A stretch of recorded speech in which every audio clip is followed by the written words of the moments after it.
Hey, in this video, we're just going to do the exact same as before, but show the more modern way, the only way to do it now, which is the tool calling sort of API on making LM calls. So what does it look like? How is it different? Well, first of all, we have a tool config. Previously, we had a system message that kind of explained how to do it. And we don't, you can still have a system message, but we don't even need one because instead we're going to just give the tool definition and we just hand that tool config on every call that we make to the LLM. So every single time we call the LLM, we're giving it this tool description every time so that it knows that these are the things it can call. So the tool spec, so it's an array. Here's the tool spec, the name. Here's the name of the function. This is the thing you're going to call. If you want to call a function, you call it with this name. Another sort of side note here is when you give this tool config to the LLM, it's going to also add IDs onto it. That doesn't really matter too much for us right now, but like basically it gives an ID so that it can reference it. But the name is what's important for us. Description's really great. You can give it a sentence, but you can also put in like a lot of stuff in here. So in the past, what I've done is I've made a sentence and then kind of talked about like, here's when you use it, here's when you don't use it. And then I give like 3 examples of what it looks like to use it. LLMs love examples. So you can really put a lot into this description to make it do the right thing. And then if you have input, we don't have any input in our function call, but often function calls do have inputs. You can define here, and this is a great thing. You can define a JSON schema. So this is like a type. So this is how, like, you might have a complex object that the LM has to give it the tool. So this is how you put input into the function. Um, all this stuff is so amazing because prior to all of this, when we were doing it the old way on Claude 2, with that whole, um, just the whole thing from the last video, all this stuff of like trying to make sure it gave the properly formatted input and like the output was properly formatted, it was just like so buggy and so error prone. It is really hard to deal with. Now we're like the LM just have like this structure built into it, and they've been trained to to call tools in with with the schema and so on.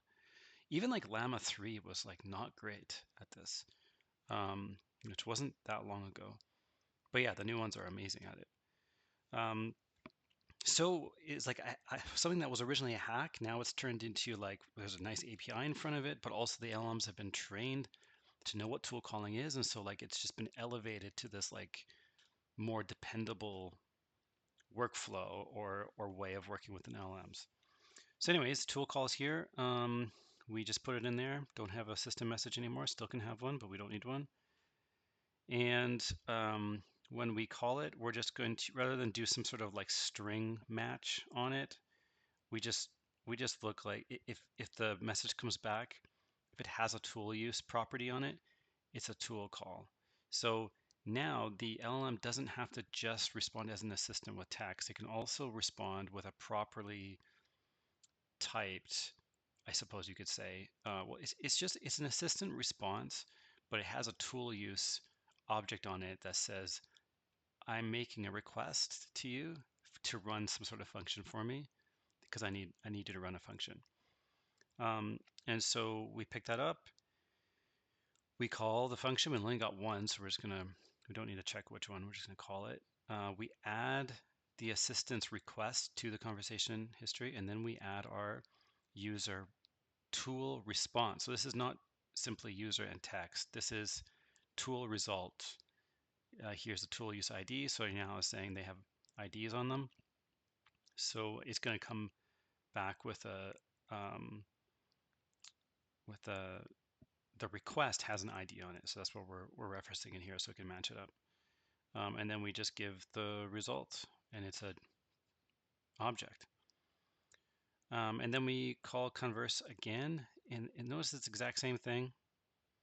If it's the exact same thing, we probably could optimize this to have it into a loop, but we're just going to do it this way for now to keep it simple. So the idea here is that we have 2 branches. We have if there's a tool call request, we do a bunch of stuff. Otherwise, just do the normal thing.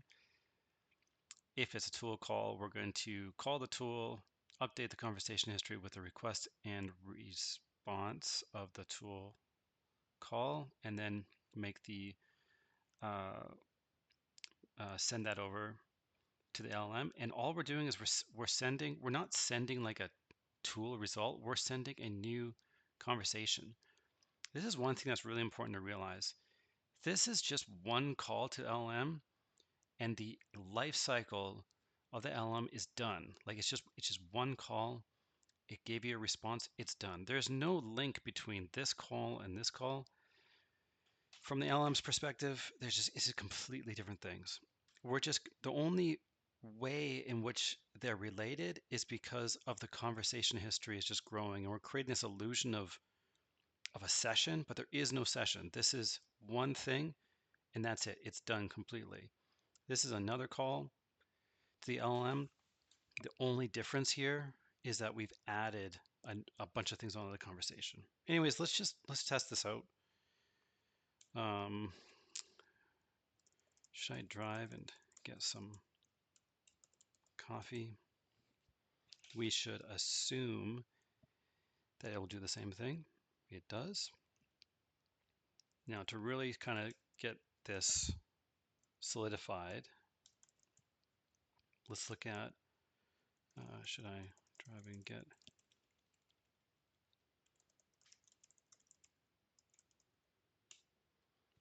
let's log the conversation history, because then we'll see exactly what's going on. So this is the first thing. Should I drive and get some coffee? It came back with this. Let me check your schedule to help you make the decision. We could have printed this in the CLI if we wanted to. We decided not to. But here's the difference. It also has tool use. And so here's the ID. Here is the name. The input's nothing. I'm asking to use a tool. So we intercept that, and then we add on. So that's right here. We've added that part onto the conversation. And here we're adding our own response based on this, the result. So the result of this tool use ID, so we're matching it up against this request here. The IDs are the same. The result is this. And so this whole thing, this block here, this is what we send to the LLM um, on this call. And this has nothing to do with this, completely different things. Like I could just copy this history, put hard code it in here, and just call it once, and it would produce the same thing, right? There, every single LLM call is a completely different thing, and the illusion of a session is created through the conversation that we hand it. So given all of this history, it's able to come up with this like really interesting response. So there you go.